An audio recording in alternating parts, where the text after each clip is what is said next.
Welcome back again. FTN is here with your NFL Draft Prospect Series, where we are looking at positional players, concentrating on this week's Senior Bowl and previewing the NFL's draft. I'm your host, Mike Randle. Follow me on Twitter at RandleRand. And of course, we have the expert who has joined us here, who went over quarterbacks, now is going over running backs, Jeremy Popielarz. Follow him on Twitter at PopesFFH. He's one of our featured analysts here. He has tremendous insight on the prospects. And as we get ready for NFL draft, you're going to be seeing his face a lot. Welcome to Jeremy. How you doing?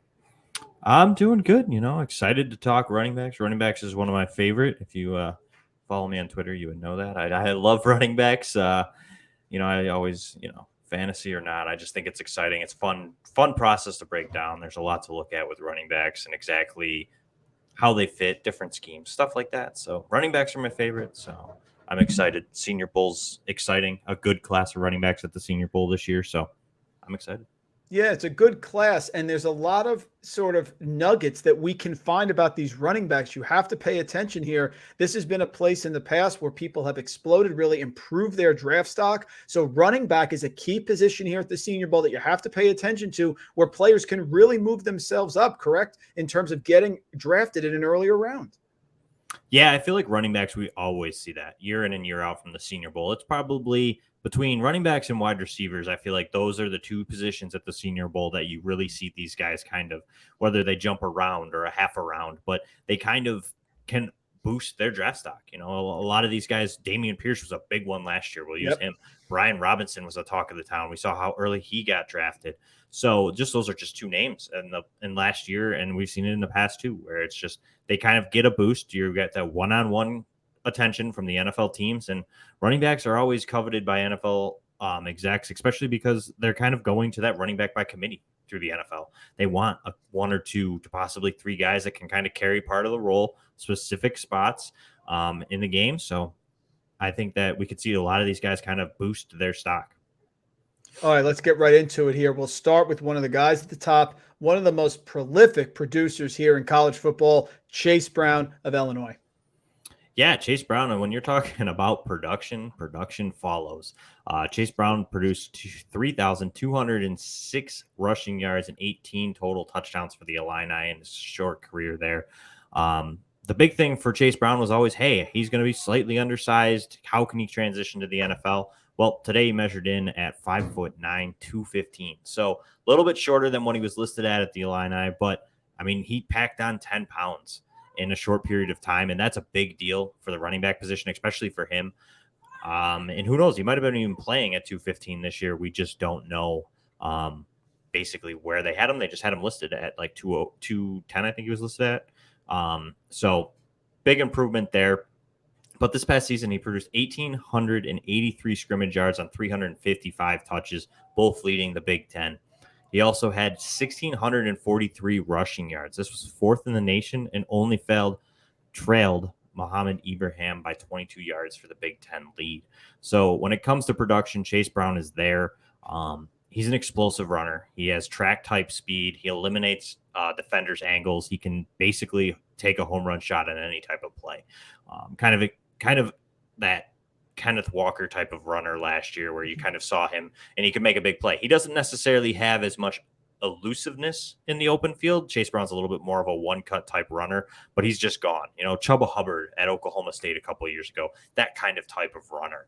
So for me with Chase Brown it's just that ability to manipulate his speed, the track speed, eliminating angles, but this also gives him an advantage of being able to be a patient runner because he allows himself with his quick feet to kind of just sit, wait, find that hole and take off because most of the time the linebacker's at taking a wrong angle and he can eliminate that angle quickly in the short area, being able to pick up those types of chunk plays. So the main issue with Chase Brown, though, is he just doesn't once he's corralled, there's not much of a lean to his run. There's not much of a lower leg drive.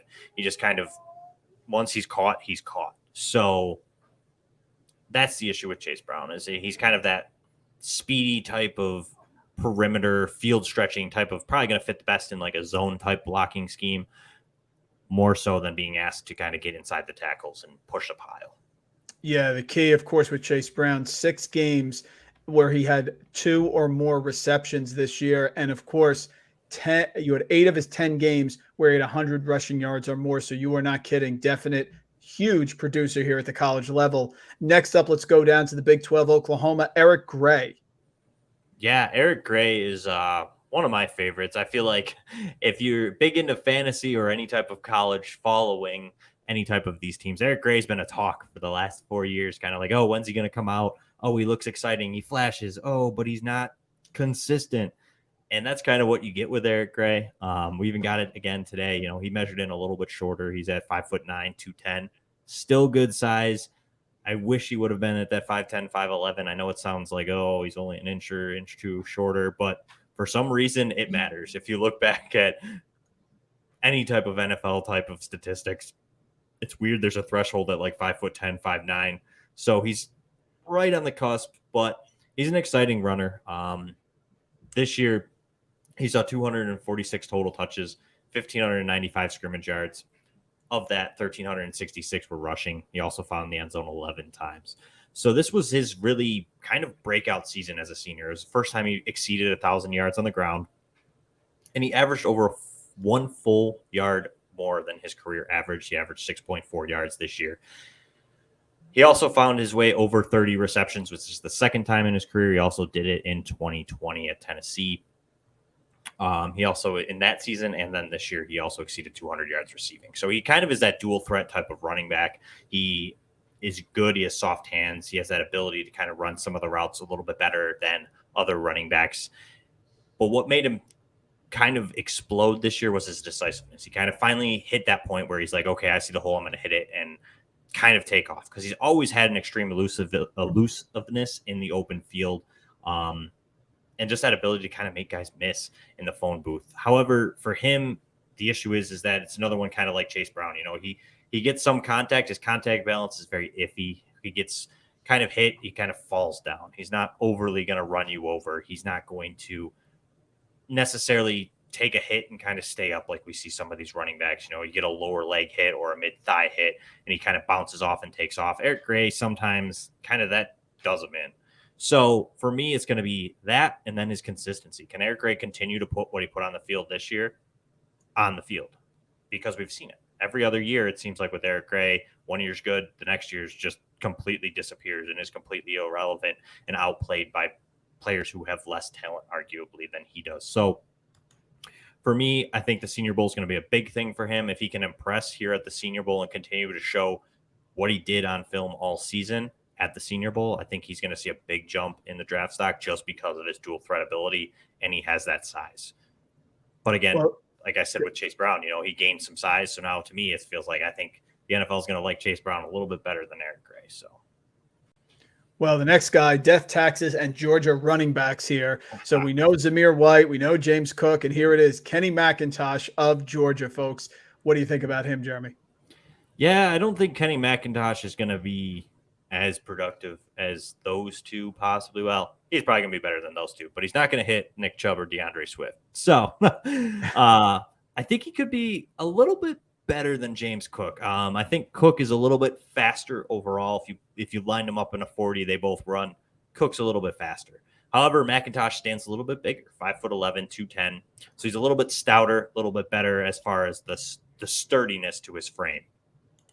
But this past season, he outproduced all 3 other seasons at Georgia with 1,333 scrimmage yards, 829 on the ground, and he had 12 touchdowns. And he had a pretty impressive 5.7 yards per carry. Now, part of that is it's Georgia's offense. We see it consistently with these running backs. That offensive line is one of the best in the nation, and they usually tend to have a pretty good yards per carry for running backs. But Kenny McIntosh shouldn't be discredited for that, because he was able to take advantage of that good offensive line. He ran with some smoothness and explosiveness and patience that really allowed him to find the holes, take advantage when they're there, and when they're not, he kind of got what was there. You know what I mean? He wasn't necessarily always going backwards. He kind of got what was there and was able to pick up a yard or two, or at least get back to that line of scrimmage. He also has an ability to force some mixed tackles, not a ton. But for me, he's a little bit taller, and even I was surprised he listed at 6'1", so I was expecting this that I'm going to mention next. But at 5'11", I would have expected he could get a a little bit better at this. So this is where I'm kind of a little bit even more concerned, is just his pad level. It seems like when he gets to that point of contact, he doesn't necessarily win the leverage game like some of these other more experienced running backs do. So that's a little concerning. Obviously, that's something that can be taught. They can kind of teach that into him. So I'm going to look for that this week at the Senior Bowl amongst one-on-one drills and then in the games or their 7-on-7s or however they're going to go about it. But I think could be a big benefit for him because he does. He's a little bit stouter. He could use getting that down and kind of get that forward lean into the ends of his runs. Additionally, he wasn't asked to pass block a ton. So there's going to be that limited, as well as he's just inconsistent because this was his first year to see any type of touches. Prior to this, like you'd mentioned, James Cook was there, Zamir White. We've seen DeAndre Swift, Nick Chubb, all these guys kind of in his way. So again, he's kind of just a little bit inexperienced. And I think the Senior Bowl could go a long way saying, hey, this is my tools and my raw skill ability. Yeah, I might need a little bit of polish in year one, but I could definitely be productive. I kind of see him being a little bit, I think he could surprise some people in the draft. I know there's been some talk already that he might get drafted a little bit higher just because he does have good size and he does have that dual threat ability as a pass catcher. The big question we have, Jeremy, when you have an undersized prospect is, can they hold up and get that consistent workload? So right now, talk to me about Tyjae Spears down at Tulane. Tyjae Spears kind of really exploded onto the scene with that bowl game. Not many people saw too many Tulane games this season. So Twitter's all abuzz about Tyjae Spears, and for good reason. And he was extremely listed undersized. He came in a little bit shorter at 5'9", but man, he came in at 204 pounds, which is a lot heavier than what he was listed at Tulane. And I'm really hoping that's what he was playing at all year, because if that's the case, Tyjae Spears got a huge bump for me. Definitely in that lower portion of that 5'9", but back-to-back 1,000-yard scrimmage seasons for the Green Wave. He totaled 2,845 total yards and 30 touchdowns at his time there, and that was in basically 2 seasons. Prior to those last 2 seasons that he played, he just had minuscule touches here or there, a couple yards, nothing crazy. And no surprise, because this year he led the American Athletic Conference with rushing attempts at 229, rushing yards at 1,581, and 19 rushing touchdowns. He also led the nation with 21 scrimmage touchdowns. So Tyjae Spears was basically the Tulane offense for most of it. They did have a passing game. It wasn't just him, but he was a big significant portion of this game. He led to the AAC Offensive Player of the Year in 2022. He also averaged his hefty 6.8 yards per carry and 11.8 per reception. So when you think of Tyjae Spears, it's kind of like, hey, there's a big play waiting to happen. This kid's electric. He really is. His change of speed is next level. The burst, if you watch him on film, he goes by guys that are running like they're standing still.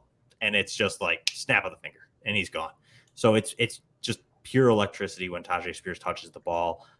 Not much to talk about there. I mean, he's just a one-cut runner. He's everything that you wanted. My biggest concern with him was going to be size, and he weighed in a little bit heavier. So for me, getting over that 200-pound threshold is big for him. He's going to see a huge jump in his draft stock, in my belief, just because of that. So he is limited in pass protection. He was kind of more so out on routes when they did go into the pass sets. So there's going to be that. And like you had said, he is a little bit shorter. And the question really begs, did he bulk up here in the last couple of weeks just to weigh in over 200, or did he play at that size? So I'm excited to see that at the Senior Bowl. Hey, does he still look bursty and electric here at the Senior Bowl now that we know he weighs 204 instead of the 190-ish range where he was listed?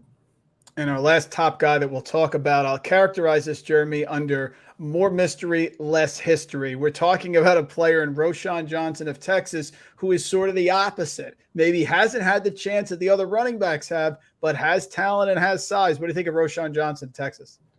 Yeah, Roschon Johnson is going to be a guy that, I saw some tweets, like I said, before we came on here, and a lot of buzz around him already. Good size, measured in a little bit under that 6'2" that he was listed at, but 6 foot, still all of the 220 at 225. He has posted 600 scrimmage yard seasons, 3 of them in his 4 years at Texas. And that was with 3 seasons of Bijan Robinson being there, who we all know Bijan Robinson. He's the apple of the eye of this running back class. But I really think Roschon Johnson could make a push because he, again, this past season, 554 yards on the ground. And 93 carries, 128 through the air on 14 receptions. So he does have some dual threat ability. Similar to Bijan's, like it's not like, oh, you're a passing down running back. You can really burn a defense in the pass game, but he can get the job done when he's asked to. But he also created 46 missed tackles and 4.28 yards after contact, according to Pro Football Focus. And if you really put that into perspective, 93 carries, 46 missed tackles. That's almost a tackle every other carry. So he has an ability to make people miss. He really has that one cut running. When you think of a 6 foot, 225 pound toughness, physical, downhill, incredibly hard to tackle just because of that. He runs with some ferocity and toughness. He does really well at getting his pad levels down at times. It's a little indecisive or inconsistent, but again, those taller running backs over 6 foot, 6'1", we even see it with Henry at times. If you want to compare just like an NFL running back that's a little bit taller, they struggle sometimes because those shorter defensive backs or the linebackers can get a little bit more leverage. And that's really the only way you're bringing this guy down is going for the mid-level to the lower leg type tackles. He doesn't really do well when you have to get him going laterally. But if he's going downhill and he gets that one cut, which he does very well because he does have good vision and good running back instincts, he has a good feel for the game, and he kind of hits the holes that are developing, not necessarily there. That's something that you really have to look for because some of the running backs at the college level can run to a hole that's already there because they don't close up as fast in college football as they do in the NFL. So he's shown an ability to kind of predict where that hole is going to be and hit it. And he also has a good short area quickness. And honestly, when I look at a lot of running backs at the college level, a lot of these guys can burst a run for 90 yards through a pretty open hole. But I want to see those guys that consistently get you those 5, 6, 10-yard type of runs because those are the guys that translate to the NFL because that's what you're getting in the NFL. How often do we really see a guy burst a 90-yard run? Not too often because everybody's faster, everybody's quicker. You kind of want a guy that's able to give you those quick chunk type plays, and he does that. Like I said, the hard thing with him is that he doesn't have much lateral agility. If he gets knocked off of his track, he kind of struggles a little bit, I'll say. And he doesn't have much like wiggle in the open field. He kind of just runs guys over. But again, at 6 foot 225, that's kind of his MO. So again, like you said, though, very limited touches. So he's more of what could be than what has been. So it's exciting, but I do think that this guy could get drafted pretty high just because of that size. I think that when you really look at the NFL running back landscape at the moment, we see a lot of pretty undersized, decent pass catching running backs at the moment. Not as many teams have that thumper, and I think that you're going to see that for people looking for one. Roschon Johnson could be a cheaper option than some of these other guys. The amount of detail, folks, that Jeremy gives us on these prospects is unreal. I mean, I could talk to you forever. Let me give you 3 last players here really quick, guys, who are also going to be there, maybe a little off the radar of people who are watching the show. 3 guys, just get your thoughts on them rapid fire here. We'll start with Chris Rodriguez of Kentucky. Yeah, for Chris Rodriguez, I'm really excited to watch him at the Senior Bowl.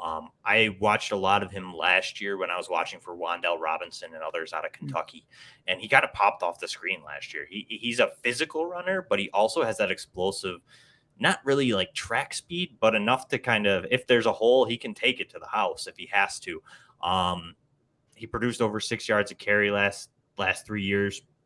Missed some time this year, so he's a little off the radar. I believe it was a suspension. I don't think it was an injury. I think it was something within Kentucky or something like that. He missed the first portion of the season. So Chris Rodriguez, a little under the radar, but a guy that has good size.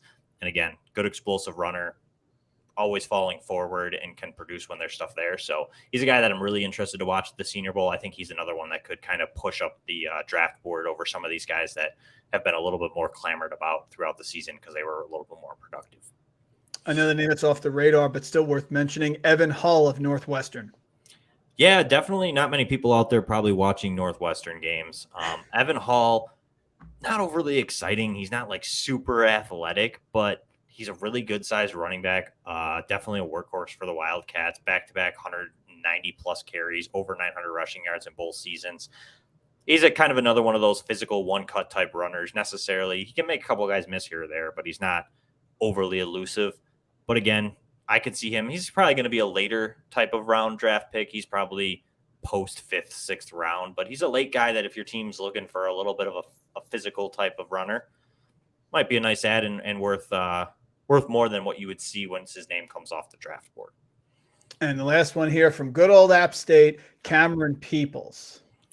Yeah, another bigger running back. I mean, it's kind of been the MO as of right now through this, but Cameron Peoples is over 6 foot, over 220. He's had over 2,900 scrimmage yards in the last 5 years at App State.